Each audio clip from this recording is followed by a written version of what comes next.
ভারতের প্রধানমন্ত্রী নরেন্দ্র মোদীর আমন্ত্রণে দুদিনের রাষ্ট্রীয় সফরে নয়াদিল্লি গেলেন প্রধানমন্ত্রী শেখ হাসিনা।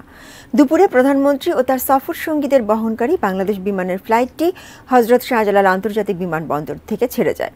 চলতি মাসে এটি ভারতে প্রধানমন্ত্রীর দ্বিতীয় সফর। গত ৮ জুন টানা তৃতীয়বার ভারতের প্রধানমন্ত্রী হিসেবে নরেন্দ্র মোদী এবং তার সরকারের মন্ত্রীদের শপথ গ্রহণ অনুষ্ঠানে যোগ দিতে তিনি নয়াদিল্লি যান। এবারের সফরটি অবশ্য পূর্ব নির্ধারিত। আজ নয়াদিল্লির চাণক্যপুরীর তাজ প্যালেসে প্রধানমন্ত্রী শেখ হাসিনার সাথে সৌজন্য সাক্ষাৎ করবেন ভারতের পররাষ্ট্রমন্ত্রী ডক্টর এস জয়শঙ্কর। কাল হায়দ্রাবাদ হাউসে ভারতের প্রধানমন্ত্রী নরেন্দ্র মোদীর সঙ্গে একান্ত বৈঠক। এ সময় প্রতিনিধি পর্যায়ে আলোচনা এবং দুদেশের মধ্যে সমঝোতা স্মারক ও চুক্তি স্বাক্ষর হতে পারে। সফরকালে ভারতের রাষ্ট্রপতি দ্রৌপদী মুর্মু ও উপরাষ্ট্রপতি জগদীপ ধনখড়ের সঙ্গেও দেখা করবেন প্রধানমন্ত্রী।